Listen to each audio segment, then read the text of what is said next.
Este gigante de 2 metros y 6 centímetros es Edmund Emil Kemper III, o Ed Kemper para los amigos. No os confundáis porque aquí se le ve bromeando con policías o porque aquí está leyendo con calma y cordura libros para los ciegos, porque en realidad el gigante bonachón es un asesino en serie que sigue cumpliendo condena en California. Edmund Kemper es uno de los asesinos en serie más importantes de la historia, y sí, digo más importantes porque una vez lo atraparon, accedió a ser entrevistado por el FBI y accedió a contárselo todo de una forma muy fría, calmada y abierta. Contaba cómo llevaba a cabo los crímenes, lo que hacía con los cuerpos, la necrofilia y las prácticas turbias, y paradójicamente esto fue positivo para el FBI, porque con estas entrevistas empezaron a trabajar patrones comunes y perfiles psicológicos en la unidad de ciencias del comportamiento del FBI, que luego le serviría para atrapar a otros asesinos en serie. Por eso su ascenso y caída es un caso muy importante en la historia criminal. Esta es la historia de uno de los criminales más atroces jamás conocidos. Un hombre que cometía actos siniestros con los cuerpos de sus víctimas, incluidas las de su propia sangre. Esta es la historia de Edmund Kemper, el asesino de las colegialas. Edmund Kemper nació el 18 de diciembre de 1948 en Burbank, California. Su padre era un veterano de la Segunda Guerra Mundial que trabajaba como electricista y no se llevaba demasiado bien con su esposa, Clarnell Elizabeth, así que pronto se divorciaron. La madre se quedó con la custodia de los hijos y se mudó a Montana. Una vez allí, empezó a pasarse un poquito de copas y se convirtió en una mujer alcohólica y de bastante mala hostia. Ed fue un chico muy grande desde que nació. Cuando tenía 5 años ya era mucho más alto que los demás niños de su edad. Y además de eso, ya se le veían cositas. En una ocasión se puso a jugar con las muñecas de sus hermanas y las decapitó. Estos comportamientos extraños se juntaron con que su madre lo odiaba porque precisamente le recordaba a su ex esposo. En la escuela no hacía muchos amigos, pero tampoco se metía en problemas, o mejor dicho, los demás no querían tener problemas con un chaval gigante que le sacaba una cabeza. Pero si se trataba de bullying, a Kemper le bastaba con el que le hacía su propia madre. Le decía que era feo y que era demasiado blando para las mujeres, que temía que se convirtiera en homosexual y que además era la viva imagen de su padre, un hombre al que nada se le daba bien y que nunca pudo salir de lo más bajo, de ser un cutre electricista en California. A su madre le gustaban mucho los gatos, le encantaban, pero como os podréis imaginar, a Edmund no tanto. Por eso a los 10 años sepultó vivo en el jardín al gato de la familia. Lo dejó ahí durante horas. Luego lo desenterró, lo decapitó, clavó la cabeza en una estaca y se la llevó como trofeo a su cuarto. Después de eso, Clarnell pensó que su hijo era una amenaza para sus otras hijas, así que no se le ocurrió mejor idea que encerrarlo en el sótano. En ese entonces, Edmund era un niño al que le gustaba jugar, pero como veis no se trataba de juegos normales. Por ejemplo, a veces bajaba al sótano con sus hermanas y simulaba que la caldera era una cámara de gas o una silla eléctrica. Entonces el juego consistía en que ellas imaginariamente encendían el gas o activaban la silla para acabar con su vida. También acabó con la vida de otro gato al que descuartizó y luego guardó las partes en el armario de su cuarto en el sótano. A los 15 años, Ed extrañaba tanto a su padre que consiguió una licencia de conducir de Montana y decidió huir.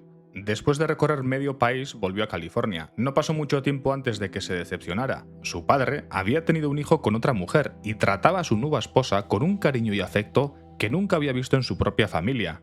Kemper se quedó a vivir con su padre, pero a la madrastra tampoco le daba muy buena espina. De hecho, una vez lo pilló espiándola mientras ella se bañaba. Entonces ella convenció al padre para que lo llevara lejos. Después de mucho discutir con Clarnell, que tampoco quería de vuelta a su hijo en Montana, decidió enviar al muchacho con sus abuelos paternos en North Fork, California. Edmund se fue a vivir a una granja en una de las zonas menos pobladas del estado. Pasaron los meses y él no terminaba de sentirse a gusto. Las peleas con su abuela eran tan frecuentes como las que tenía con su madre en Montana, y a Ed le resentía que el abuelo siempre le daba la razón a ella. El 27 de agosto de 1964, tras una discusión con ella, Edmund buscó un rifle, mató a su abuela y luego la apuñaló varias veces. Luego fue a la entrada de la casa y esperó a que su abuelo llegara del trabajo.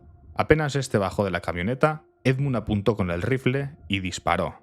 Después de eso, llamó a su madre por teléfono y se lo contó todo. Lo curioso es que ella le dijo que llamara a la policía y él lo hizo. Edmund llamó a la policía, confesó y esperó hasta que lo llevaron detenido. Y a los investigadores les aterró la frialdad con la que el chaval de 15 años contestó a sus preguntas. Maté a mi abuela porque quería saber qué se sentía al matarla. Y maté a mi abuelo porque cuando se enterara me iba a castigar, dijo. A Ed Kemper le diagnosticaron esquizofrenia y paranoia y lo recluyeron en el Hospital Estatal de Atascadero, que más que un hospital era una cárcel para personas con problemas mentales.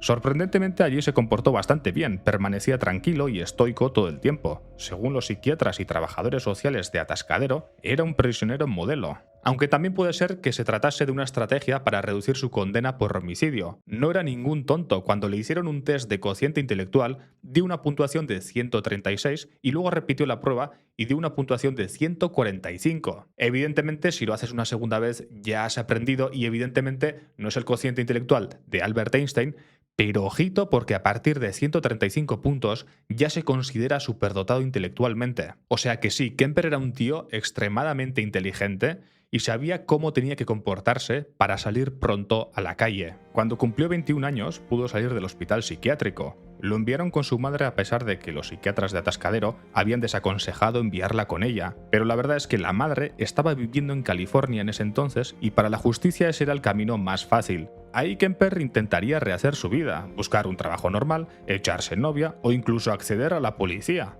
Bueno, eso es lo que quería, pero sus instintos más básicos estaban a punto de explotar de una forma nunca antes vista. Antes de continuar, este vídeo sale del libro Mindhunter de John Douglas y Mark Olshaker. Aunque la gente conozca más la serie, el libro tiene más información y se puede encontrar en Nextory, la plataforma de ebooks y audiolibros de referencia y patrocinador de este vídeo. Ya sabéis que un audiolibro es como un podcast pero con gente pensando antes de hablar, y Nextory es una de las librerías más grandes con un catálogo de más de 300.000 audiolibros, ebooks y revistas. Y para acceder a todo este catálogo solo hay que pagar una suscripción mensual, pero ojo, con mi código podéis suscribiros gratuitamente y probar el servicio durante 50 días para ver si os gusta o no. Esta promo es tanto para nuevos como antiguos usuarios. Yo os voy a recomendar 3 buenos audiolibros que están en Nextory. Por supuesto, el audiolibro que ha inspirado este vídeo, Mindhunter, de John Douglas y Mark Olshaker, The Life and Times of Charles Manson, de Jeff Wynne, que nos inspiró para hacer el vídeo de Charles Manson, y siguiendo con Asesinos en serie, El silencio de la ciudad blanca, de Eva García Sáenz de Urturi, muy buena novela negra, autóctona, ambientada en Vitoria, y la narración está de lujo. Si te interesa probar Nextory gratis, abajo te dejo un enlace con mi código, y ahora sí, continuamos. Después de un tiempo en Montana y varios matrimonios y divorcios, la madre de Kemper se había mudado a Aptos, California. Vivía en un apartamento modesto cerca de la recién fundada Universidad de California en Santa Cruz, o USCC, donde trabajaba como bibliotecaria. Según los profesores y estudiantes de entonces, la madre de Kemper hacía su trabajo perfectamente bien. Era dulce e incluso aconsejaba a la gente con cualquier problema que tuvieran. Pero para Kemper, volver a vivir con su madre era un infierno. Se peleaban constantemente, ella era alcohólica y siempre le recriminaba a Kemper que por su culpa, por tener un hijo asesino, ella no había podido tener relaciones sexuales con nadie en los últimos 7 años. Además le decía que las universitarias eran demasiado buenas e inteligentes para él y que ella nunca se las presentaría a un hombre como él.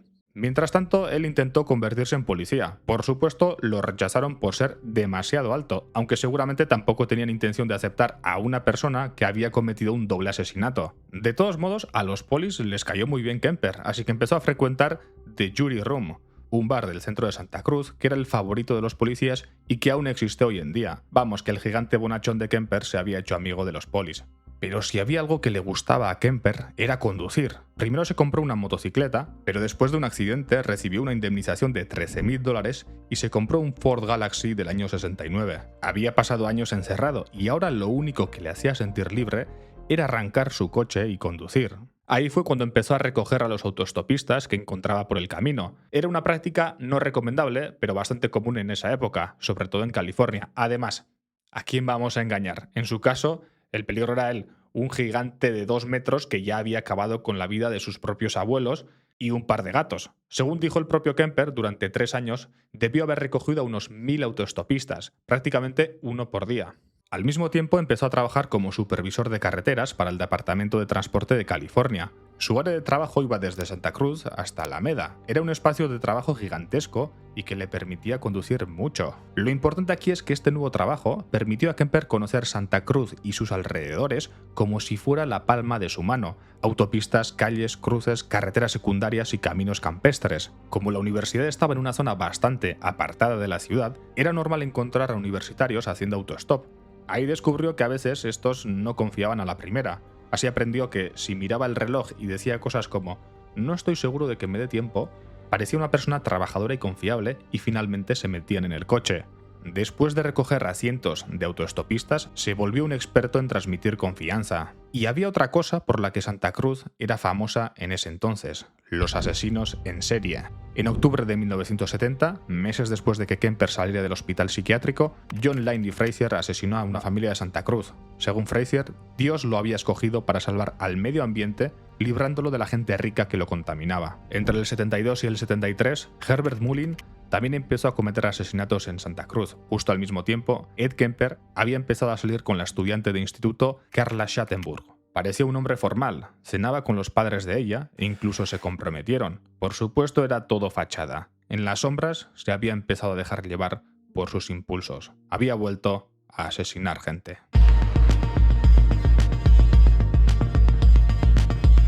El 7 de mayo de 1972, Edmund Kemper conducía en Berkeley cuando dos chicas hicieron autostop.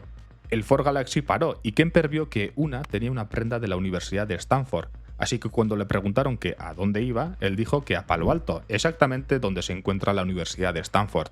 Una de las chicas al principio desconfió e hizo como que no quería montar en el coche, pero Kemper recurrió al truco de decir que estaba demasiado ocupado. Entre eso y el uniforme del Departamento de Transporte de California, Mary Ann Pesce y Anita Luchesa confiaron y subieron al coche.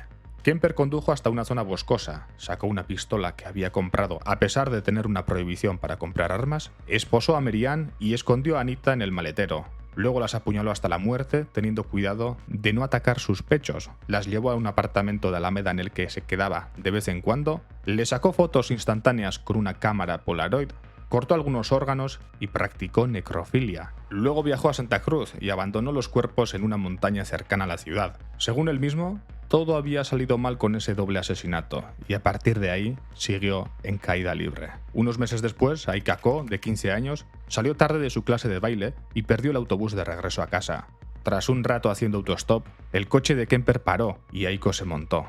Luego la asfixió, la violó y la mató. Después guardó el cuerpo en el maletero y fue a hacerse un examen psiquiátrico de rutina. Los psiquiatras no notaron nada raro y, por supuesto, Kemper no comentó el hecho de que tenía el cuerpo de un adolescente en el maletero, así que aprobó el examen como si nada. Finalmente, volvió al apartamento de Alameda, practicó necrofilia y se deshizo del cuerpo. Para los más despistados, la necrofilia consiste en profanar sexualmente cuerpos de personas fallecidas, y era una práctica bastante común en el modus operandi de Kemper. Incluso llegaba a utilizar las cabezas decapitadas de sus víctimas con estos fines. Estos actos vendrían de un trauma infantil y un deseo de control total, ya que, una vez fallecidas, no podían decirle que no, él tenía el control absoluto. Años después, Kemper se justificaría diciendo que estos traumas le venían de su madre. Y lo cierto es que era su madre quien le despreciaba constantemente. Le decía que ninguna mujer se interesaría nunca por él, en concreto, ninguna universitaria, y hasta lo encerraba en su sótano cuando era pequeño porque le decía que era peligroso para sus hermanas. Esas constantes humillaciones por parte de su madre podrían ser la causa de semejantes actos porque con la necrofilia, por una parte se vengaba simbólicamente de su madre, a quien tanto odiaba, y por otra parte eliminaba esa posibilidad de volver a ser humillado, porque con un cadáver él tenía el poder absoluto y no existía un posible rechazo. I was also involved in killing co-eds because my mother was associated with college work, college co-eds, women, and had a very strong and violently outspoken position on men for much of my upbringing. My mother was a sick, angry, hungry, and very sad woman. I hated her. But I wanted to love my mother. And I watched the alcohol increase. I watched her social life drop off. I watched her get bizarre.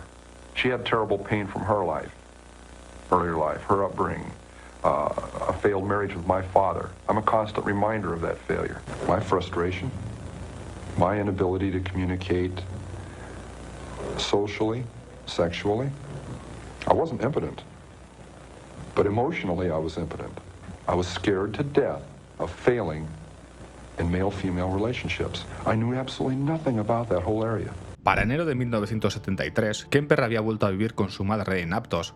Tenía 24 años y no había sido investigado por los asesinatos de Alameda. El 7 de enero recogió a Cindy Schall, que hacía autostop, y empezó a hablar con ella. Cuando Cindy se dio cuenta de que Kemper tenía una pistola, este la tranquilizó haciéndose el débil. Le dijo que estaba deprimido y que pensaba en quitarse la vida, pero que últimamente estaba desistiendo de la idea. Cindy le creyó y siguieron hablando hasta que Kemper le dijo que podían seguir hablando en casa. A Cindy le había caído bien Kemper, así que dijo que sí. De hecho, Kemper ya se había vuelto tan bueno manipulando que consiguió que Cindy se metiera en el maletero por su propio pie. Le dijo que su madre era muy puritana y que sus vecinos eran muy cotillas. Le insistió en que no podían verlo salir con una mujer del coche, así que lo mejor sería entrar en la casa dentro del maletero. Nada más meterse en el maletero, Kemper le disparó en la cabeza. Guardó el cuerpo en el armario de su habitación hasta el día siguiente y cuando su madre se fue a trabajar, practicó necrofilia. Después de eso, enterró la cabeza de Cindy en el jardín de la casa con los ojos apuntando en dirección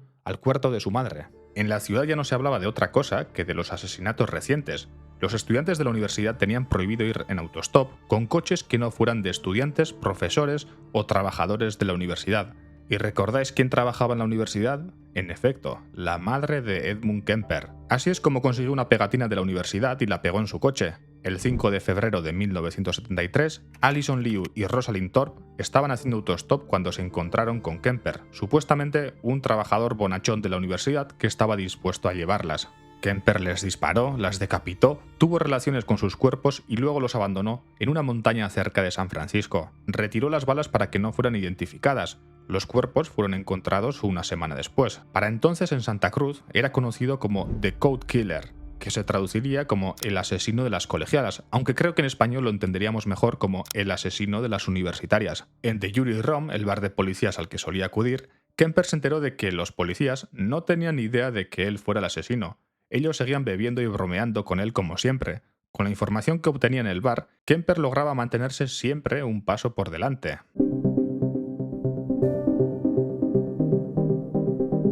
Pasaron varias semanas sin asesinatos. Kemper estaba feliz porque, a finales del verano, se iba a casar con su prometida.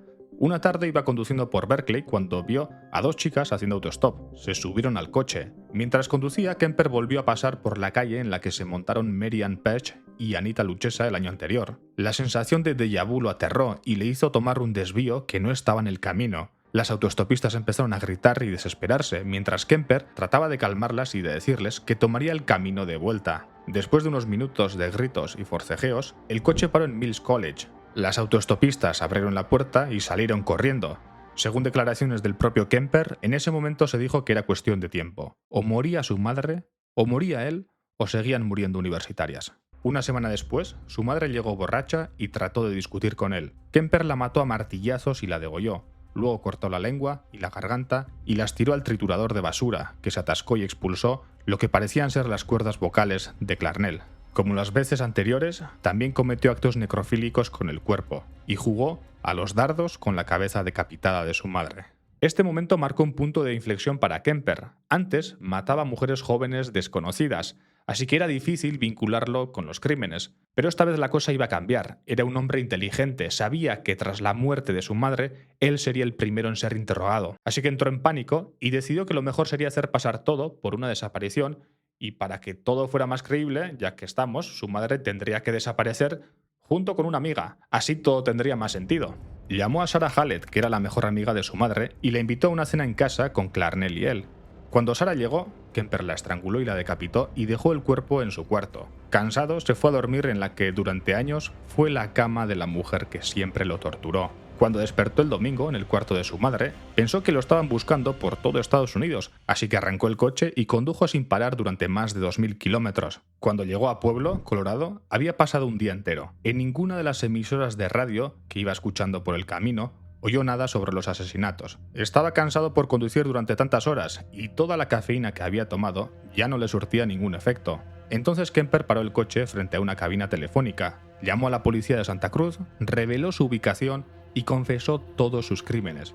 Dijo que era el asesino de las colegialas y que además había asesinado a su madre y a la mejor amiga de esta. El problema es que no le creyeron. Todos conocían a Ed en la comisaría de Santa Cruz y pensaron que era una broma. Colgo intentó de nuevo, pero obtuvo el mismo resultado unas cuantas veces. Kemper esperaba ser perseguido, pero lo único que recibía era indiferencia. Finalmente le creyeron y mandaron a la policía de pueblo a arrestarlo.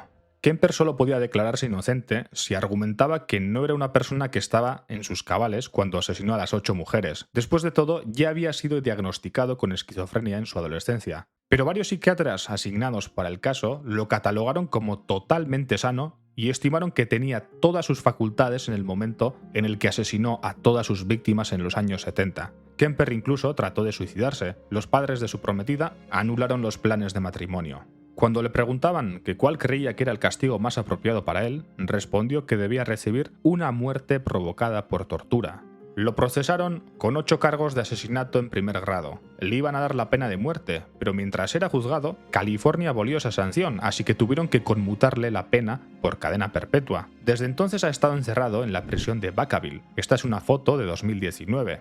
Algo curioso es que, a diferencia de Manson, que disfrutaba haciéndose pasar por desquiciado y pintándose una esvástica en la sien, Kemper parece ser un preso que no molesta a nadie. Él mismo confesó que, después de matar a su madre, ya no le quedaba odio dentro de sí y no veía necesario matar a nadie más. Es un testimonio que habría que tomar con pinzas, ya que también confesó que llamó a la policía porque pensó que la única manera de contener sus impulsos homicidas era siendo encerrado en una prisión. John Douglas y Mark Olshaker, 2 investigadores del FBI, entrevistaron a Kemper en los años 80. Estas entrevistas hicieron de Kemper una figura clave de la perfilación criminal para el FBI. A diferencia de otros criminales, Kemper era articulado, cooperativo y reflexivo, lo que proporcionó a los agentes un acceso sin precedentes a la mente de un asesino en serie. A Douglas y Olshaker les sorprendieron muchas cosas de Ed. Era frío, analítico y hablaba de manera bastante calmada, sin ser arrogante pero sin parecer arrepentido. Hablaba extensamente sobre sus crímenes, motivaciones y procesos mentales, y esto tenía un valor incalculable para la unidad de ciencias del comportamiento del FBI. Gracias a toda esta información, pudieron establecer patrones comunes entre asesinos en serie.